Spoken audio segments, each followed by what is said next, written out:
Number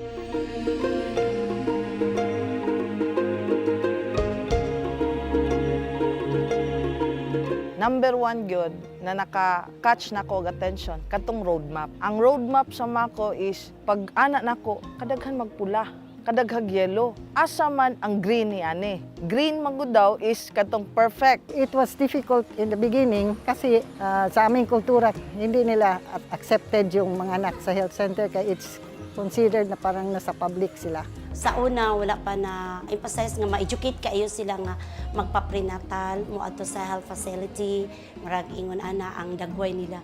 Ang kahimtang sa mga tao sa una, kami mga tribo, ato sa balay mga anak, kasagaran, nagoy mga kaso nga mamatay, dito rin sa balay. So wala pa maning kuan partiyan tabang sa gobyerno karon. Yung ana among kinabuhi sa una. Sa wala pa to ang assistance sa atong gobyerno. Isa layo ang amo ang ginadalaan sa among mga anak sa Davao Regional Hospital. Murag ang amo kung pagbihike lang sa pagtrabe lang daan, expenses ni daan sa ang katawhan. So, ang first good ani nahitabo na ay Barangay Health Summit. Then na ay gihimo dito Barangay Breakthrough Plan. Then pagkahuman ni ana dito na sulod na ang Performance Accountability System. Nandoon yung mga barangay council ko, lahat kami nandoon, nag-training kami. Nakita din namin talaga kung ano ang kakulangan sa aming barangay. Katong mga training na gi-offer sa WHO, no, dako kayo akong pagpasalamat niya na. Kay katong training sa Park Inn, no, naamang gyud ko ni adto. Ang mga participants gyud ato, ang ato ang mga barangay chief executives o ang ilahang mga barangay health worker. Pag duol yun sa WHO, no, nag-local health board me, gi-present ng accountability system. Automatic ako na yung gipa-mobilize ang tanang mga personnel nako, including my SB member on health. Dako kay siyang tabang sa RH Humako kay natudluan ang mga barangay captain, barangay officials sa ilahang rules and functions sa health. Nga ang uban nga mga kapitan miingon sila nga dili lang daay sa health budget mag-allocate kundi ila pong responsibilidad ang nga magpasa og mga balaod. Katong gina-increase na namo amo ang facility-based delivery, katong mga skilled personnel na gud ang nagapana, and to the fact ang LGU Malita naagwi SB resolution prohibiting the hilot nga mag-assist sa delivery sa isa ka nanay. Gi-stricken yun nato ang atong balaod para maiwasan nato ang maternal death or malesen nato. What I did, nag-hire ko additional na mga health personnel. Then especially gitutukan yun pod nako ang kanang mga buntis. Gina-implement namo ang kanang ginatawag nga breakthrough plan. So in coordination with the guidance and gina-facilitate pod mi sa World Health Organization nga ma-implementa kaning mga necessary health plans aron ma-improve ang ato ang maternal and child health. The only municipality na na-accredit sa maternal health care package. Then during sa ako ang time, gidoble na ako og accreditation sa PhilHealth, ang kaaning MCP. Ang ako ang Elizalde na maternity lying in and ang amo ang main health center. So ang gibuhat sa munisipyo, nagpasami og Safe Motherhood Ordinance. Katong nga ordinance sa munisipyo, gi-implemento siya o gi-adapt sa ato ang mga respective barangays. So tungod atong passage sa and adoption sa ato ang Safe Motherhood Ordinance sa mga barangay level, no, na-increase ang ato ang mga health indicators. Sa pagkakaroon, mo ko na ang gihatag sa gobyerno nga ayuda sa mga tao nga nasa bukid nga puyo, pareha na mga tribong mansaka. So ang nahimo karon nga nahimo na ni siya nga project, dako kayo gikatabang kay ngano dili na moadto sa laing lugar ang among mga buntis o mga anak kay naa naman tay facility. Dako kay siya gikatabang ma'am kay ngano naatay kumpleto tag doktor, natay nurses o natay midwife, kumpleto.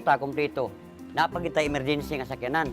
Nga panahon og dili makaya sa doktor, i-refer ngadto sa Davao Regional Hospital. So dako gid kay siya kikatabang nga nahitabo sa among barangay. At least karon nga murag hayag na kay ang ato ang municipal government units naningkamot nga makabutang gyud og mga facilities nga didto mo abot ang ato ang mga buntis.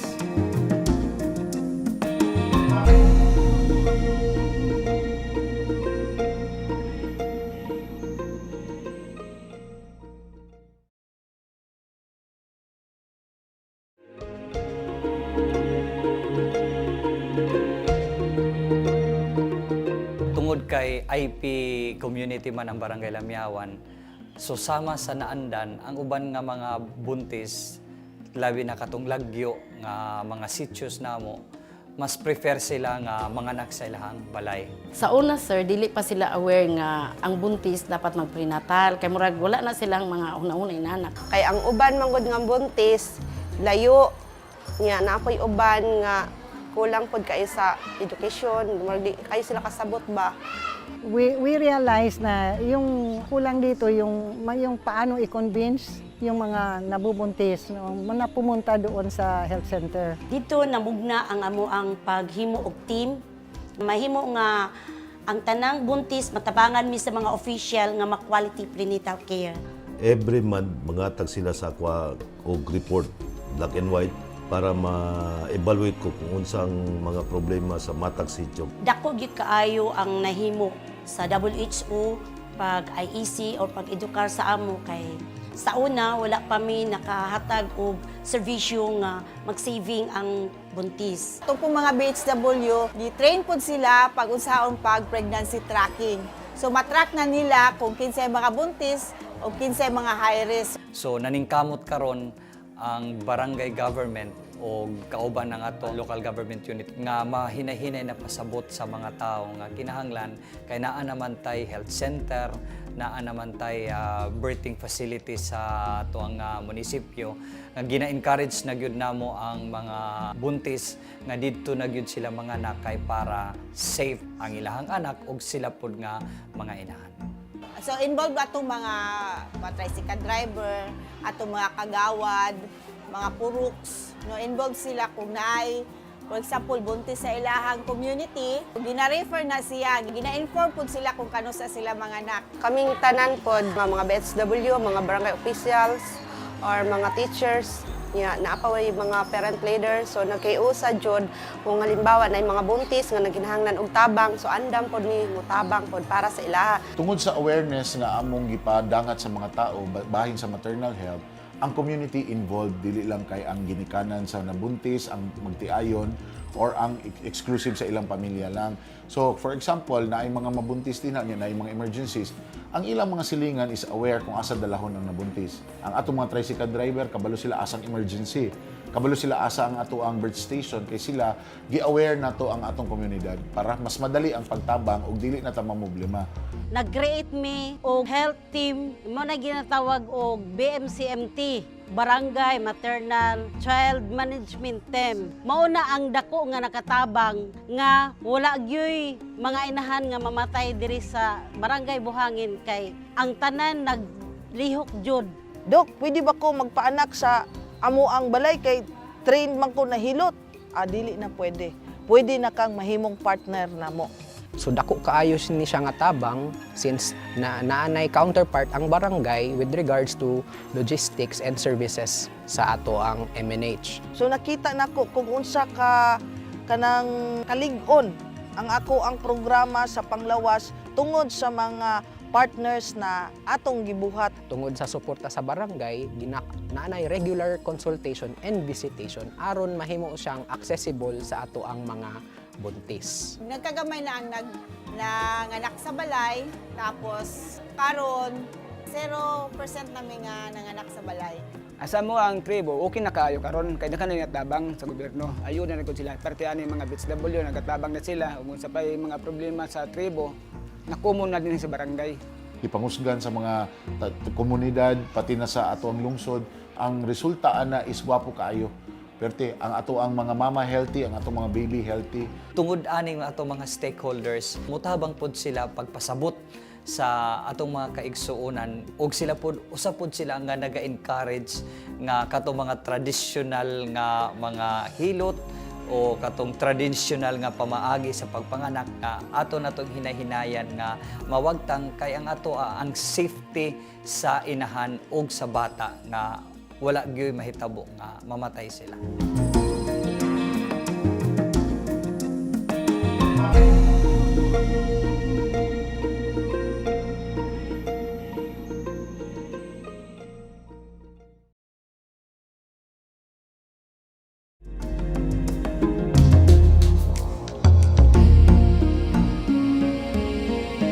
Going back 2 to 3 years from 2015, matataas yung maternal deaths. Sometimes umaabot ng 5, 4 o 6 maternal deaths. Napo isa pod kanang magbaha gani sir problema jud kaayo gila nimang ka one time na siya lugar nga tabukon siya sapa ang mga anak naman sa tabok.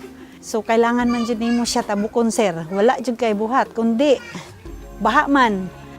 Before ang WHO ni sulod sa amo sa Donmar, especially sa Barangay Lapuan, lisod gyud kay ang tanang mga anak dili gyud sila prepare na mga anak sa health facility, lalo na sa among health center.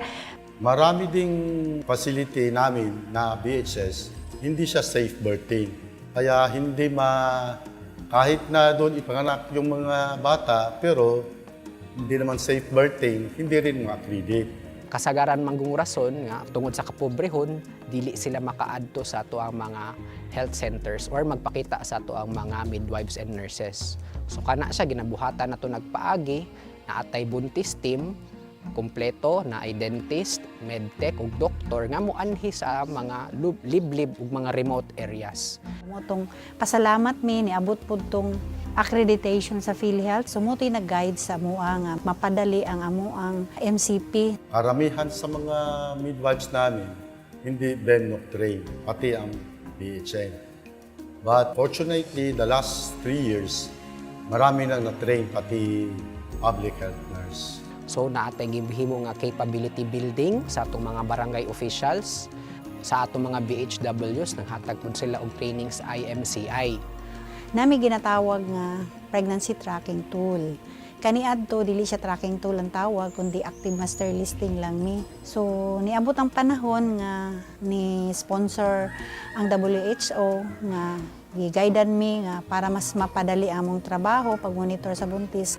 Ginaanhian ko sa ako ang health center diri nga naga-survey kanang sa pagsugod pa lang nako pag wala na sa akong mens gianhi ko niya diri nya every month ko nga wala pa schedule nako nga moadto ko ginapa-remind ko niya diri ginapaanhi ko diri nga kay para sa health namo nya maskin lag masin dili nako monthly kanang ginabay ko niya diri nga ginapangmusta kumusta man mo diri mga buntis. Pasalamat ko sa mga health center nga nagdala dinha nga giatiman mi nila sama ra pud sa ilang pamilya nga pag-atiman pud nya sila pong serbisyo. Daghan po kay salamat kay kung wala pud sila dili pud ba mi makuan sa mamonitor pud ang unsa mong panginahanglanon sama sa mga buntis. Mauna ato ang number 1 goal nga ma-prevent gyud ang kaning mga maternal and child deaths. Walang nanay at bata na mamamatay dahil sa panganganak.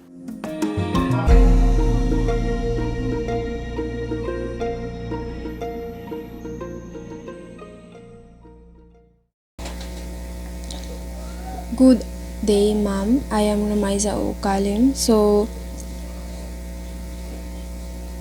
this is my insights about our reaction video about the maternal rate this is my summary. So for the film focuses on local government initiatives in the Philippines to enhance maternal and newborn health, such as the Mother Baby Friendly Philippines initiative, and educates medical professionals about these programs. To solve health-related concerns, it emphasizes how important it is for communities, stakeholders, and local and federal governments to collaborate. Strategies include building adjacent medical facilities, launching information campaigns, and launching community participations program. The video highlights how important it is for local governments, healthcare providers, and communities to work together to provide inexpensive, high quality for expectant mothers and their babies. The Davao Region's mother and infant health is being enhanced via collaboration between the World Health Organization, the Philippine Department of Health, and the Korea International Cooperation Agency. To give people access to high-quality services, the Alliance works to develop the foundations for infrastructure governance and regulations.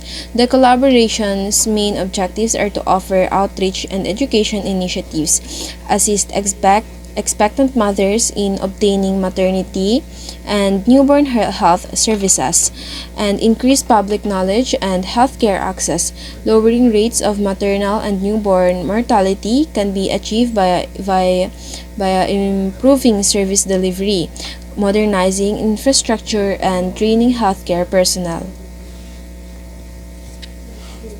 So this is my reaction about the given video. So the endeavor aims to tackle problems including limited medical facilities and skilled medical staff. The primary focus areas are the Davao region's healthcare infrastructure, capacity building, and governance frameworks, funding training programs, and encouraging pregnant moms to use services, and also highly prioritized in this campaign. Also, I discovered that excellent teamwork is essential in producing high-quality results. According to Yuli, Mathina, and Ginaldo 2020, suggests that collaborative healthcare teams are better equipped to utilize members' individual skills in crafting individualized care plans that take plans' physical, emotional, and social needs into account.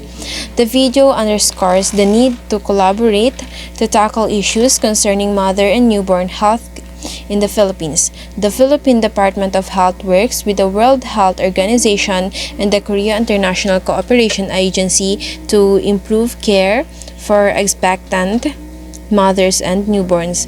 The program attempts to address the underlying factors that contribute to maternal and newborn death, such as poor access to medical facilities and lack of skilled healthcare professionals.